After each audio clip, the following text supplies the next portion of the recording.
Welcome back to The Creative Producer. This is episode 6. I'm Dan. And I'm Raphael. Oh, man.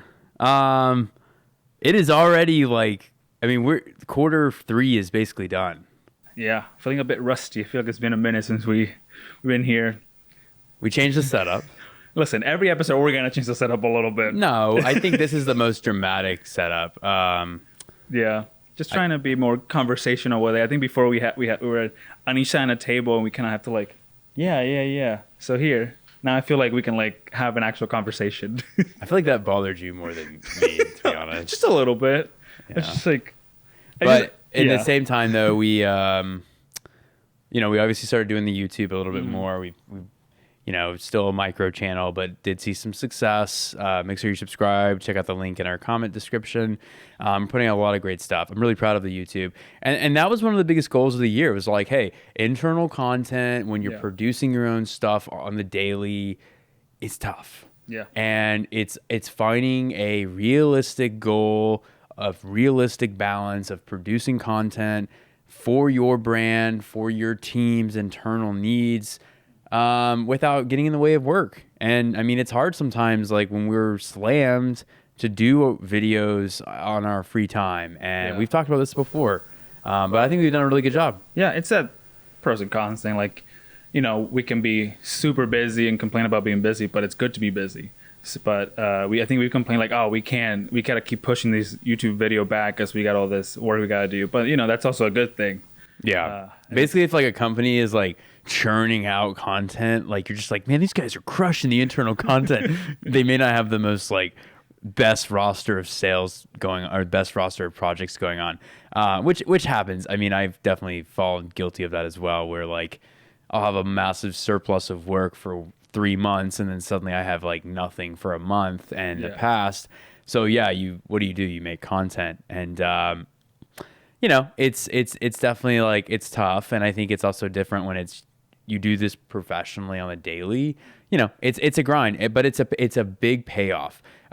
We've seen that. It's great to connect with the community, filmmakers. It's great to see other people that do what we do relate to our topics that we discuss, and I'm all for it. If it's not every day, it's not every week, it's not every month, I'm fine with that, because in the long run, we're still getting stuff out there. So a lot of cool content. But one of the things about this show that I think is cool is it's every 3 months, so it's a lot can happen in 3 months. What was the last episode about?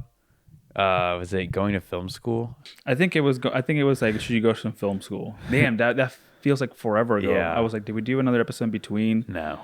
But I mean, we decided to do these at least once a quarter, so we can also have time to post more YouTube content that it's easily more consumable because it's not an hour long video, so we can do a few of those in between and kind of keep the content train going. Yeah, but these are easier to edit.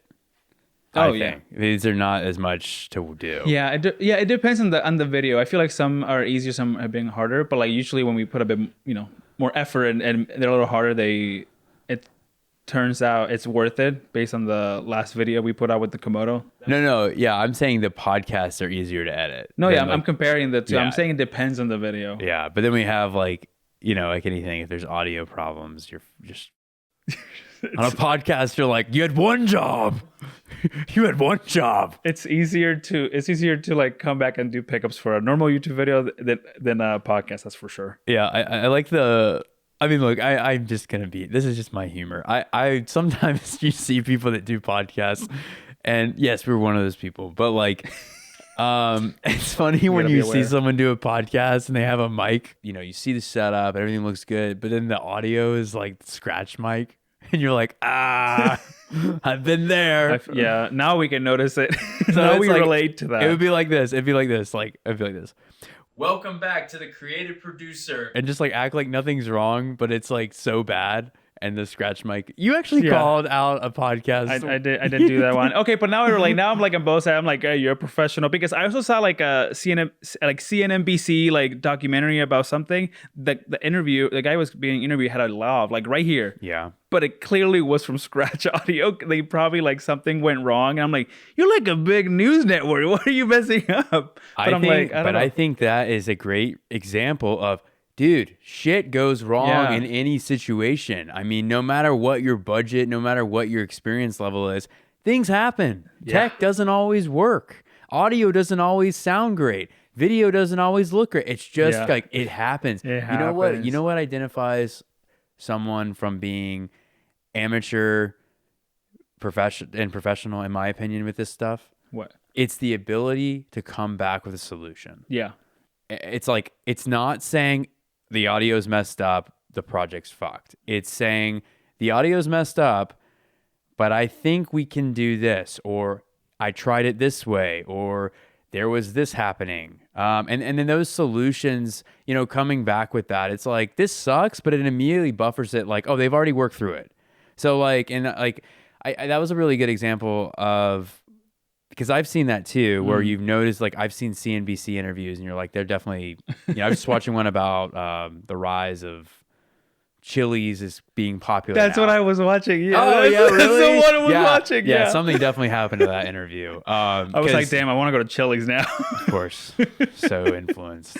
Come on. If you ever want to get someone to be influenced, send them something that you made and he will love it. Me and my wife are very easily influenced. We're both like, man, we should go to Chili's now. I bet you, yeah. So they did that. They did the piece and they had the mic issue and the interview. Yeah. It sounded fine. I would have thrown it in like a enhancer, but I'm pretty sure they did. They have some like internal audio engineering that probably just like did it manually. It sounded pretty good. Yeah. It was fixed. Only a keen ear would know. Mm-hmm.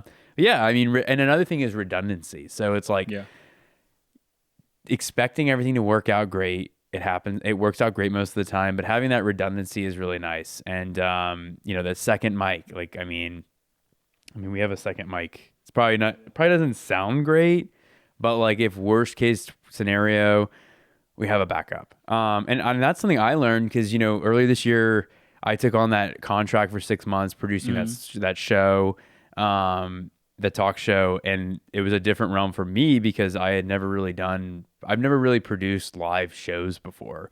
Everything I had done is like scripted and controlled. So redundancy was a huge thing I learned. And it was kind of on me to figure that out. And I find it really funny because literally every type of backup I had, I used at one point or another. Yeah. Or we used in the edit. Somehow, like, even the streaming service used to have the guests connect had a backup file, and it sucked, but one time we had to use that.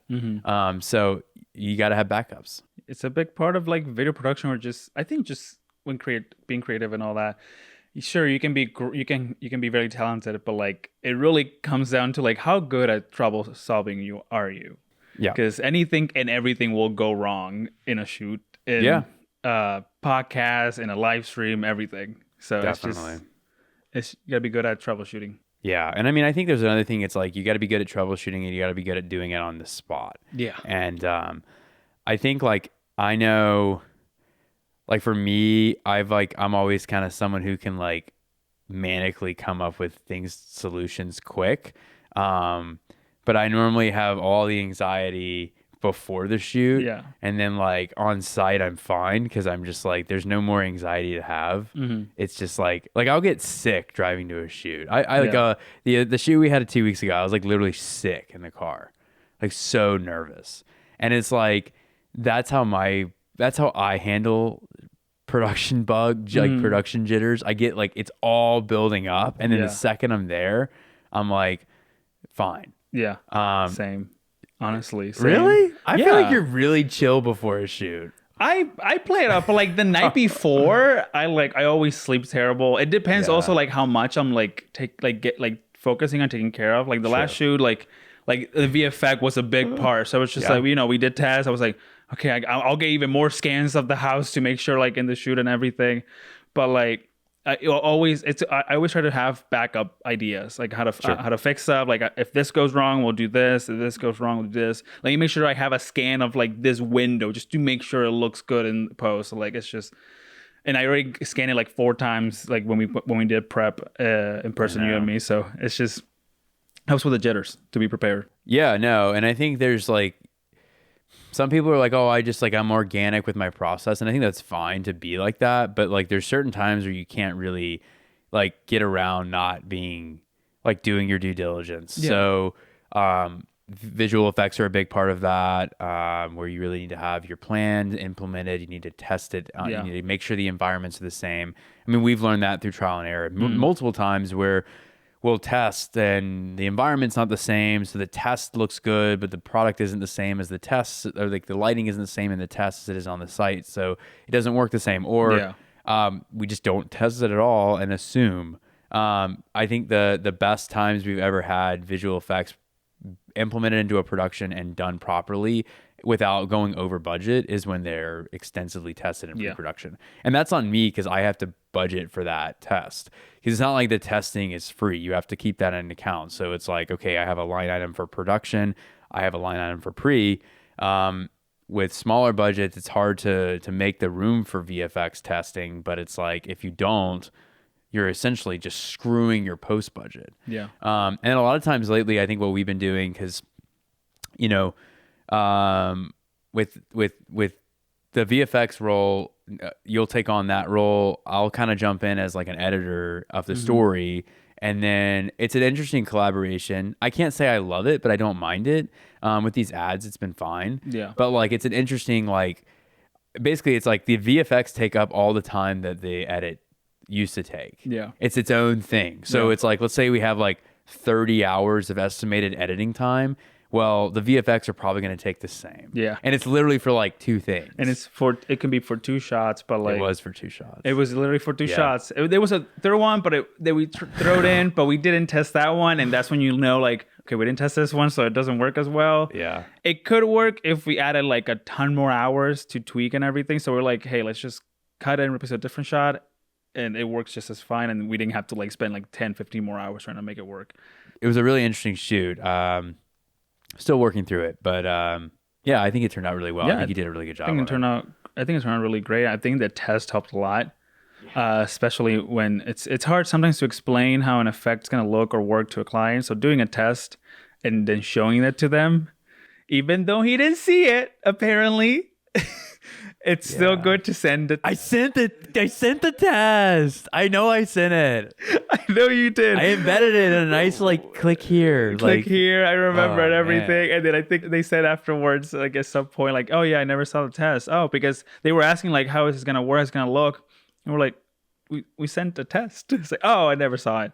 But like normally when you send that, it gives them a better idea visually, like how everything's gonna work out. It doesn't have to be perfect because I think it was a little rough job just to get it done. And then obviously you perfect it when the shoot's done afterwards.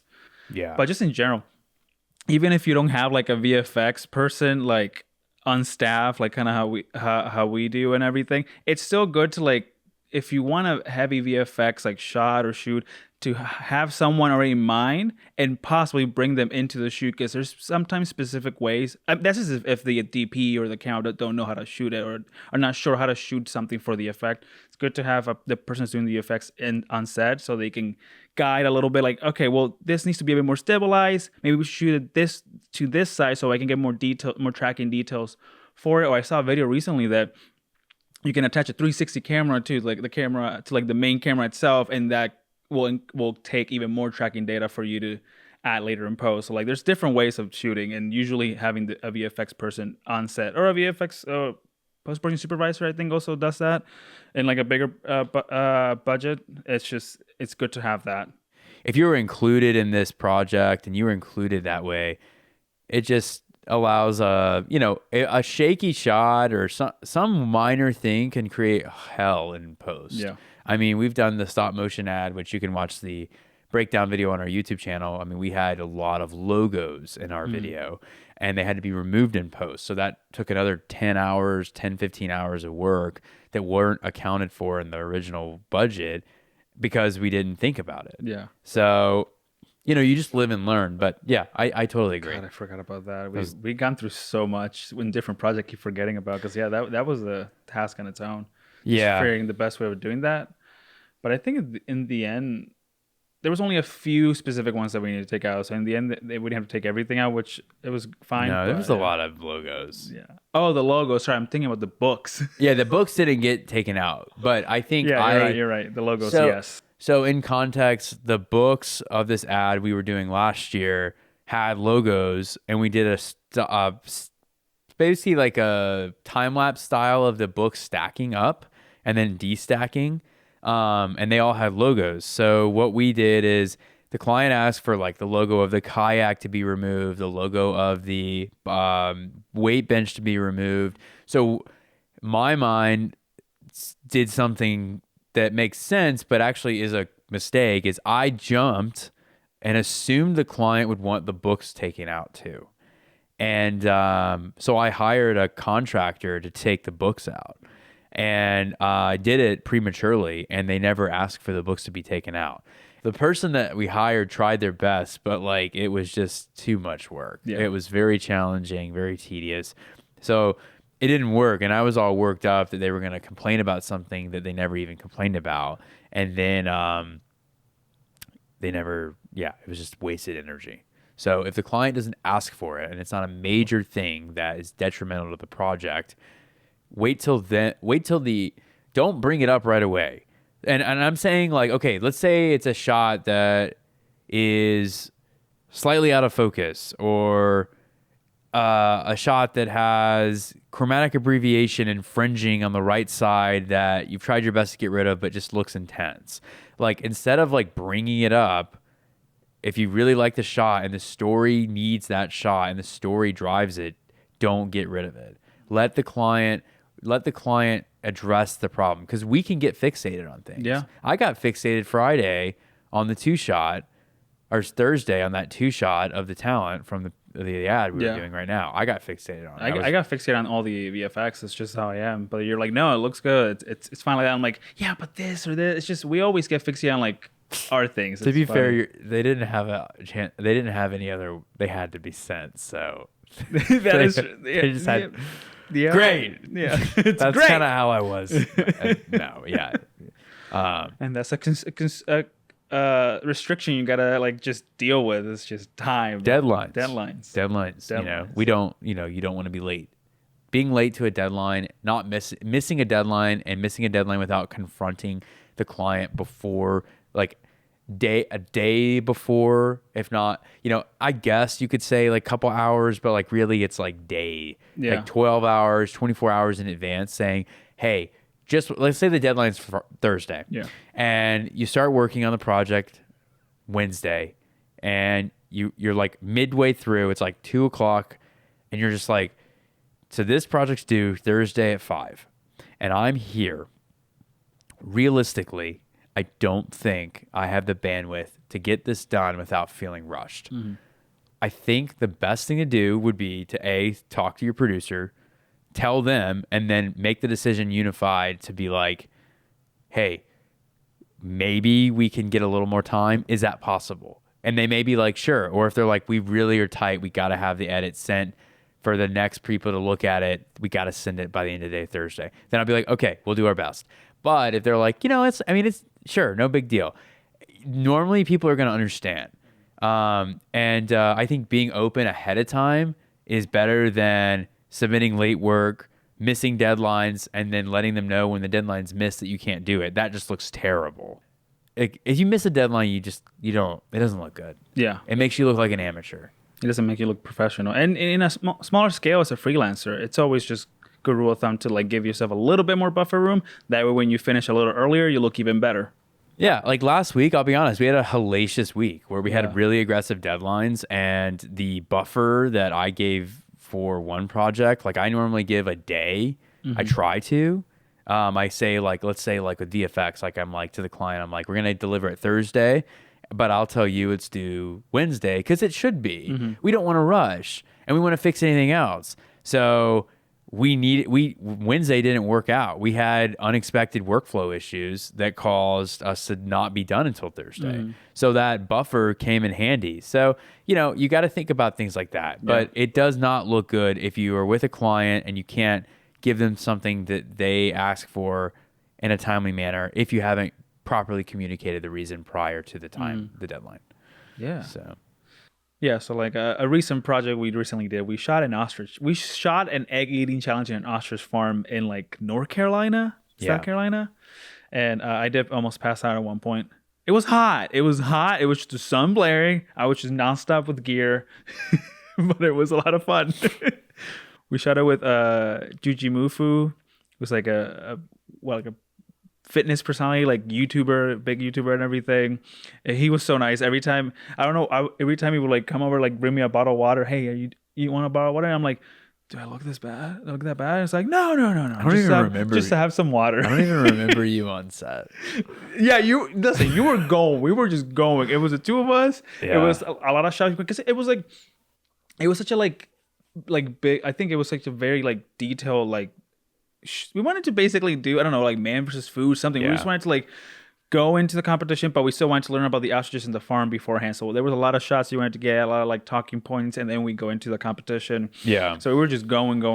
But yeah, it was an interesting, like the outline. So the way I wrote it, I basically wrote an outline of how I wanted the show to be. And I kind of treated it like how a producer would do a reality show, where it's like, these are the sections, we need these bites, everything else is you. Yeah. So it's like coaching, like prompts, but everything just kind of happens. But it was really fun for me. I personally really like producing reality. I think it's fun.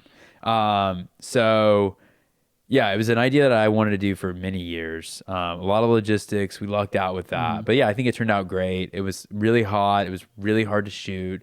A lot of hard elements to beat and go through. And we shot from 8 a.m. to 2. Yeah. So it was a pretty short day for a whole show. But yeah, what was crazy was after we released the video, it didn't really do that great. But then 2 months later, one of the shorts just randomly took off and it's over like it's almost like 2.3 million now views. Did really well.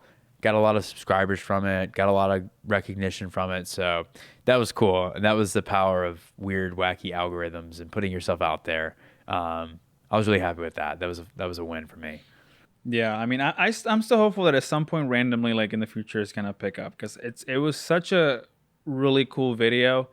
Like yes, the main point of it was the egg eating challenge because ostriches are like giant eggs. But I also like the educational part of it that we build up into. It felt like a TV show you would see in like a Food Network. Like just we went through the farm. We went about how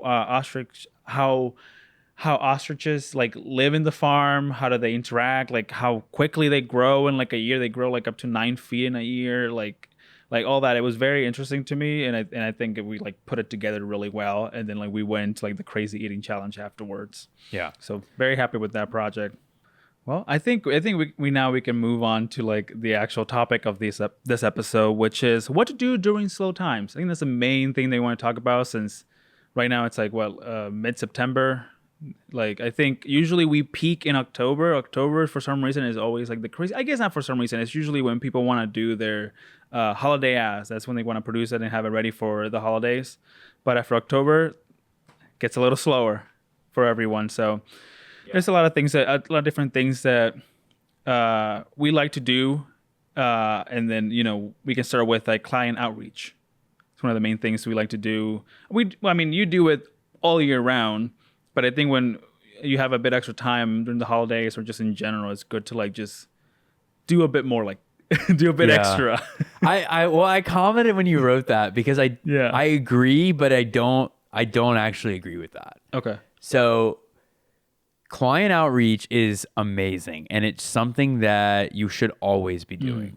So if you're only doing outreach when you need work, don't expect things to just like happen. Now, there's a difference. Like if you're on crew and you do like day playing, I don't think there's anything wrong with reaching out to producers and being like, hey, I'm off a show, I'm available. Because like that gives people that are on site doing, like for instance, like if we have great crew that we just never reach out to because they're always crushing it on big union projects, and then they randomly have like a downtime and they're looking for new opportunities, and they'll reach out to me and they'll say that, I really like that, because I'm like, oh cool, like I didn't consider you to be a gaffer, but the fact that you just said you have availability, I'm gonna start considering you.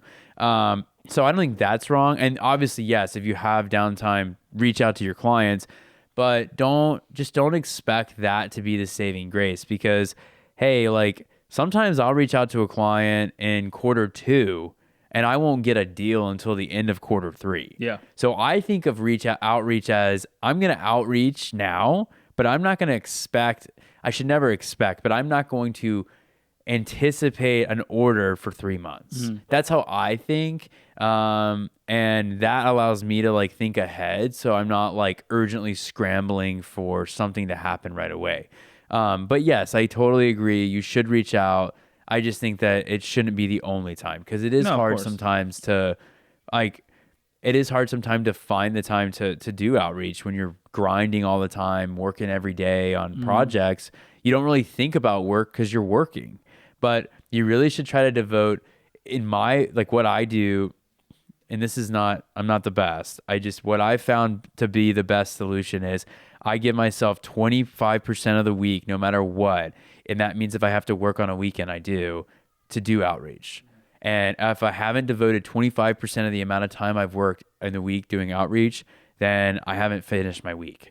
So if it's Sunday, I've worked from Monday through Friday really hard, long days, a lot of shoots. I'll take Saturday off, be with my family, totally unplug. But then Sunday, I'll have to make time for outreach. And that may not mean maybe that means like I draft emails Sunday that I'm going to just keep in my inbox until Monday or Tuesday, and then I'll send them. But I've prepared a strategy. I've prepared the connectivity to where next week when I'm moved on to other things, I just go send. And they're like, I do that because like sending an email on a Sunday, it may not work. Yeah. You may not, you can be like, I'm in the top of the person's inbox, but a lot of people like in corporate settings, Monday is a really tough day. They're weekly recaps. I mean, we do a 2-hour recap every Monday. Yeah. I mean, so corporations do more than that. They have multiple divisions and people are in meetings all day. So Tuesday is really when I found to be a good time to send emails. So I'll just draft out a bunch of emails, and then Tuesday at like 9:30, 10, I'll send like 5 or 10 that I wrote on Sunday. And that's what I do. But definitely you should do outreach. Just don't think it's the only time. Yeah. I like that. I never thought about that. Like Monday, probably not the best to send emails because they're already like bombarded with other people's emails and meetings. Tuesday is when it's like, all right, I'm kind of cruising now. And then like now that's the time. That's a really good tip. In the flow. Yeah. In the flow of the week's happening. I mean, if it's a holiday, oh my gosh, it's tough to work with. Holidays and corporate.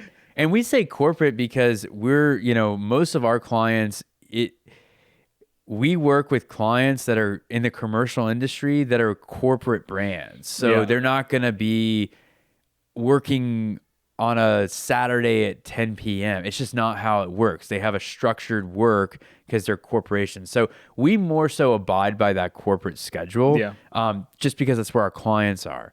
Obviously, we adapt. Like we have a client right now that's international, and there's a 10-hour time difference. So I'm adapting to the client. The client's trusting us to do an ad. We want to do our best. So that's just called that's adapting. Yeah. It's a little annoying, but it's not that bad. Yeah. No, it hasn't been that bad, but you got to adapt to your client, as you said. Yeah. Because it sucks when something's wrong and you have to wait 12 hours to hear, or you know what I mean? Like you're like trying to figure it out. You have another question and then you don't hear from them for a day. Yeah. It's just like, oh man. But yeah, client outreach, always be doing it. I guess just, don't stop even if it's a slow time. Just ramp it up. Yeah. Basically. And then a thing that I think it relates to me more that I do a lot. I think we both do. It's freshen up on your skills in your free time. Like, sure you can take some time off and all that, but it's always good to like learn new things, to like keep enhancing what you already know. Like for me, it's like VFX, Blender, Reel. I try to find a new tutorial to do something I don't know how to do. I think in a shoot, somebody mentioned like, oh yeah, I have people that want VFX, but they want like superhero powers and all that. I'm like, well, I don't do that, but let me just look at tutorials and see if I can like learn a little bit of that, because I usually just do more environments and stuff like that. I will watch videos about new cameras coming, like coloring, which is I'm trying to like get better at. So like just anything that you already do, just keep learning more and like enhancing it, or just learn a new skill that you can apply into your next shoot. Yeah, that's huge. I mean, just education in general, just learning more and learning how to be better. I don't think I'm as good at that. I think that's something I'm going to try to do, push a little bit more. But yeah, I totally agree. I think it's great. And I think it goes a really long way. And it's hard to learn and take courses when you're busy. Yeah. So if you have like, let's say like you just finished up and you have 3 weeks essentially of nothing, which happens to many of us in December, for instance, you know, take a week off, don't work. Great. You know, but most of us after a week, like that's enough. Yeah. We've unplugged. Yeah. We love what we do. This is our skill. This is what we're made to do. We're not like forcing ourselves to be in this industry. Take a week and then start mapping out a plan. If you don't, like, if you see a long emptiness of like, there's nothing going on, before you freak out and you don't have the structure, before you rush and go get a job out of the industry, which people do, and I understand out of necessity, try to map out a plan. So what I always recommend is like, even if you don't, like, you're not technically employed, you can still have a structured day. Yeah. And I think that really helps. It does. So morning, outreach, afternoon, further education. And then, you know, in the evening, I'm updating my portfolio, resume, you know, so like kind of plan that out, scheduling meetings, trying to network with people. Like those are things that, you know, planning your week out, even if you don't have a lot going on, sometimes it's like naturally like being like having a lot going on or being busy, staying active allows just kind of naturally just like things just gravitate. Yeah. I don't know if it's an anxiety thing, but a quick side note, I think I even structure my weekends sometimes. Like on Saturday, I'm like, all right, from 9 a.m. to 11, I'm going to read. From 11 to 12, I'm going to catch up on my shows. From 12 to 3, I'm going to play some video games with some friends. From 3 to 4, I'm going to make food. Like, that's like me almost every Saturday. I'm like, I just feel like I always need to be doing something. So I don't know if that's just anxiety or like just me implementing work also on the weekends. No, I think that was funny. Yeah, I think there's nothing wrong with that. I think that a lot of people thrive off structure, and I think that structure also allows you to maximize your time and get as much done as you can versus just going with the flow. And you know, there's a lot of different personalities. Some people refuse to have that and they thrive and they do great. But other people need that in order to feel comfortable and to be happy. Yeah, I just like being productive. But I wasn't always like that. I think when we first started working, a Saturday, I was just like, oh, I woke up at 1 p.m. This is great. Now I'm like up at 7:30 no matter what, just trying to get as much done as I can. Yeah. Maybe that's growing up. Yeah, it's growing up. I think it's just like, that's maturing as a creative, I think. And I think there's, you know, that like that late, you know, people, if you get up late, that's fine because you stayed up late. I get it. Like, I'm not going to bash anyone for their schedule, but, you know, it's tough. Like, if you're getting up at 2 and you're trying to get corporate clients, you're really limiting a lot of time in your day.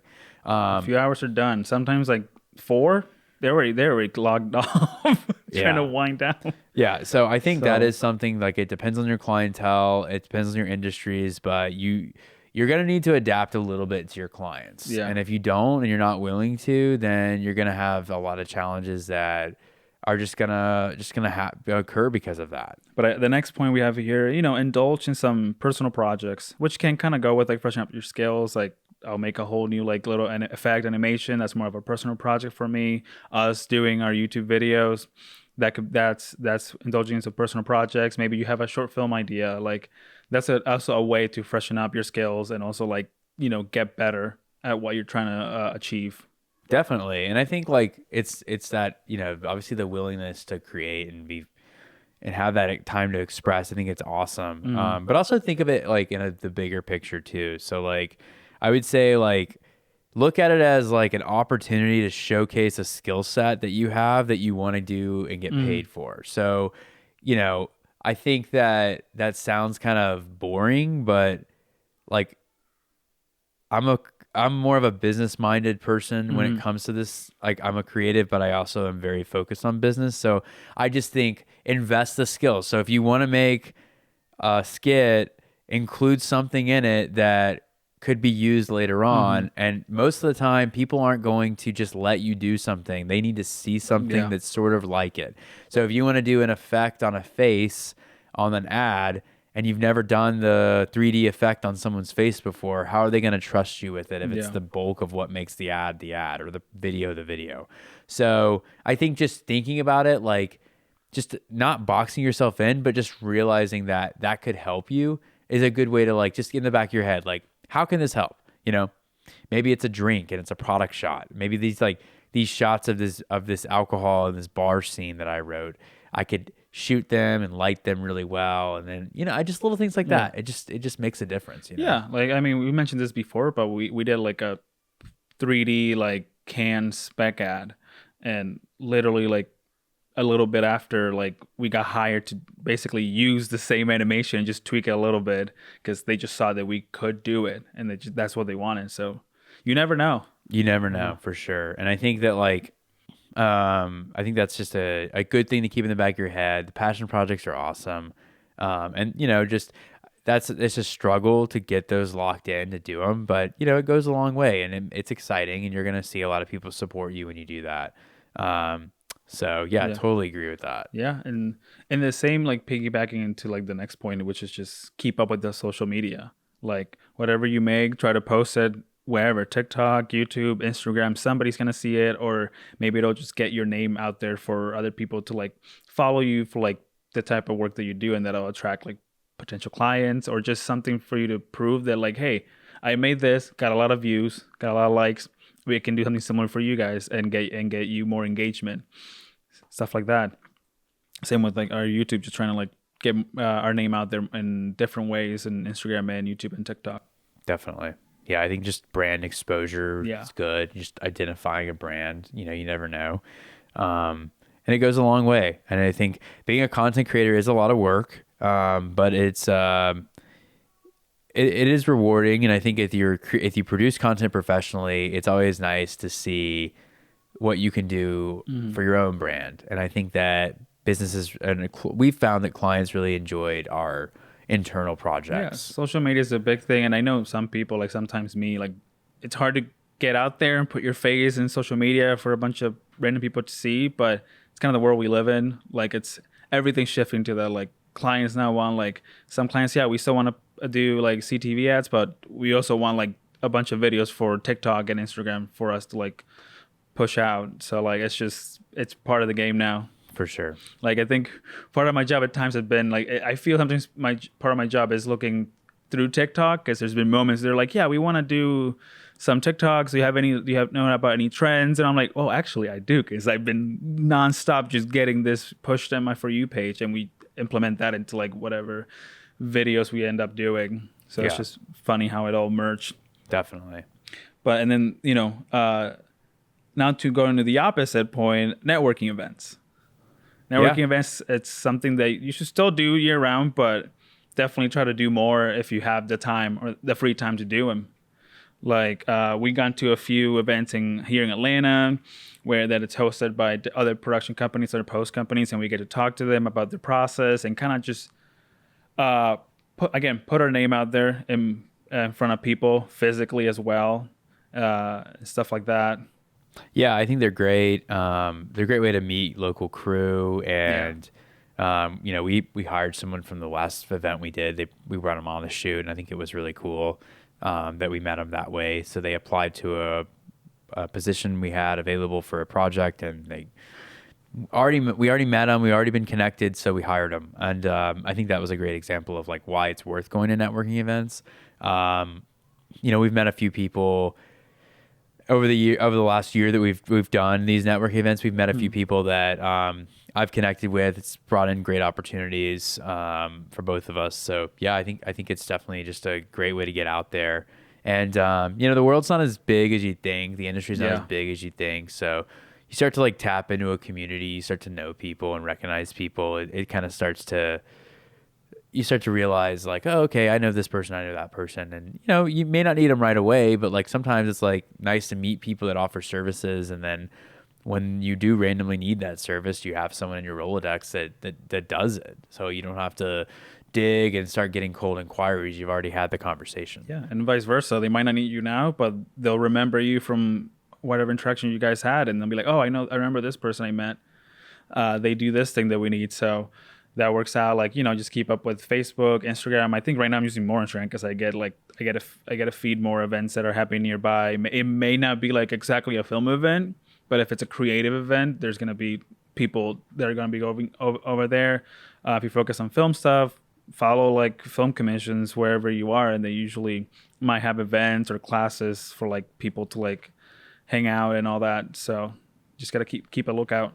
Yeah, it's not always easy to put yourself out there, but it's definitely in person is a lot very beneficial. Yeah. Versus just doing it all remotely through social. So, but yeah, so moving away from networking events, another thing that is it's a really good idea to do in slow times is updating your portfolio. You know, if you have a website, your resume, just update it with your most current work. Sometimes it's hard to do that while you're doing the work and remember to update it, but if you have free time, just, you know, I would imagine each work that you do, there's more reason is better than the old one. So definitely keep that in mind and keep updating.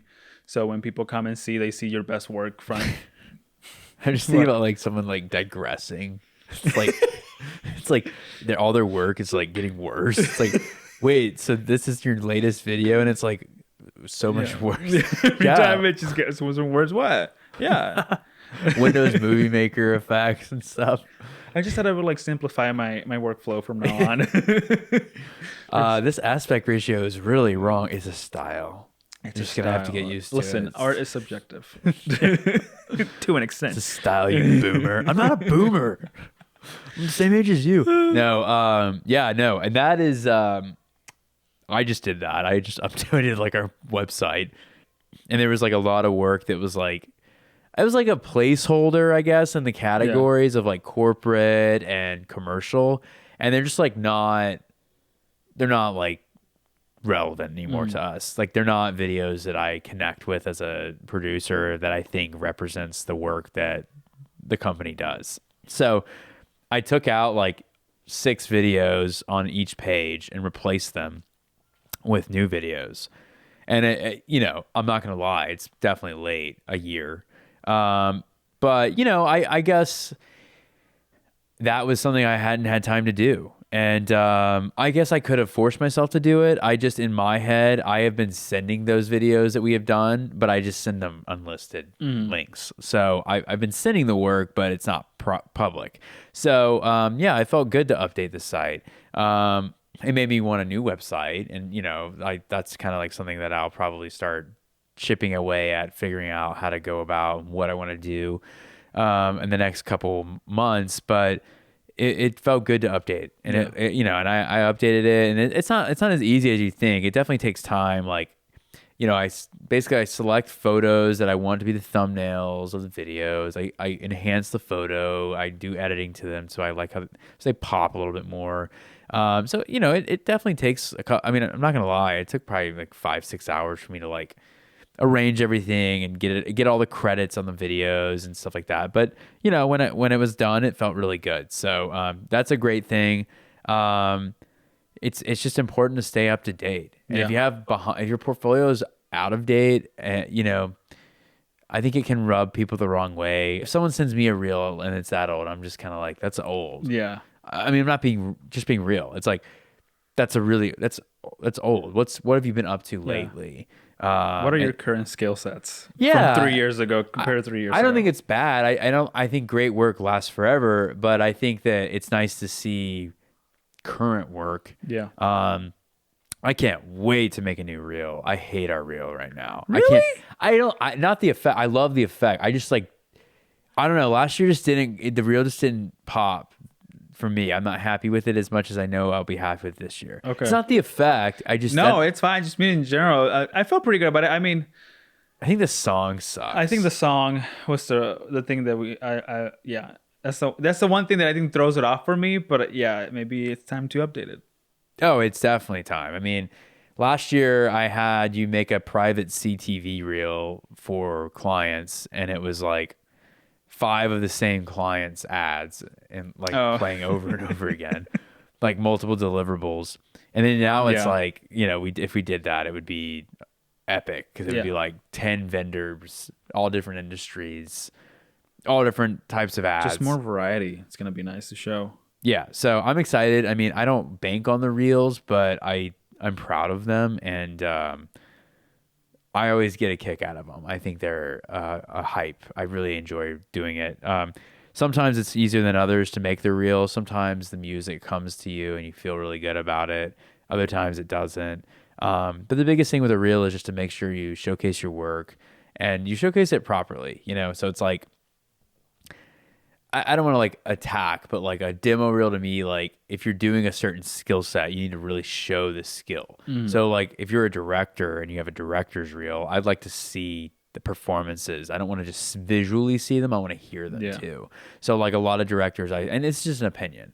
Like I want to see what you directed. I don't want to just see a montage of clips because if they're really well lit, that's great. But like I want to see like the performances and like the style. So like for us with our reel, one of the biggest things we do is like we include edit sequences, which show flow. Yeah. And I really like the extra space ad. We showed the flow of the box coming into the frame, then pulling out to reveal the couple in the hall of the unit. Like those things I think are really good to show because that's like a sequence that shows your skill set versus just a shot. That's just my opinion. So when you're creative and you have more story focused roles, I think seeing that versus just seeing a good looking shot of someone's hand touching some sort of like plant. Yeah, the classic. You just love to. I mean, dude, if we pulled up some of my old music video reels, like it was just like Ari red shots, slow motion of someone looking at the camera. Like it was like the biggest gimmick ever. It worked. Like people thought that I like had high end budget stuff, but like they weren't really showing my skills. Yeah. And when you make a reel, realize that the reel is supposed to show your skill set. And just remember that because I think a lot of people get a little skewed with what they do in a reel. They like a shot, so they put it in there, but it's like if it's not relative to your skill set, maybe just try to create a reason why it's there. And that's why most reels some people have a little trouble with their reels being too long because it's like they like everything. And it's like, it's great, but it's like, how long is someone really going to watch? Like sometimes I'm not going to lie. I pull out my phone and I make people watch a reel in front of me. And if it was more than like normally the limit's 60. But I like that because I don't feel like I'm taking up too much of someone's time. I did it the other day. I showed someone the reality show we did on the Ostrich Egg challenge, and I pulled up the short. It's like a 26-second short, and it was just kind of awkward. But I was just like, I'll just show you right now. And the guy was like, okay. And then like for 26 seconds, it was just silent. And there was like 5 people watching this little phone and none of them knew me. And at the end, they were like, that's really cool. And I was like that was a good length of time. But if it was 4 minutes, remember when we watched that video with Antoine and Chirchi that was like, that's an example of an awkward moment. Okay. Yeah. Like, it's just like, I thought they were going to just play for 5 minutes, but it's like a 15, 20 minute long video and they just kept playing. Chirchi so was like, awkward. It was like, it's fine. Yeah, that's good. Like, I think you're good. He said like, I think you're good or something like that. I think you're good. I think you're good. I was like, ugh. All right. So yeah, that was episode 6. I'm glad we did it. It was awesome. Guys, thanks so much for watching and stay tuned for more. We'll see you next quarter with episode 7. And if you haven't already, make sure you subscribe. It's on Apple and Spotify, but also our YouTube channel where we're actively producing content, short form and long form, at least once a month. So check us out. Link in the description. But with that, we'll see you next time.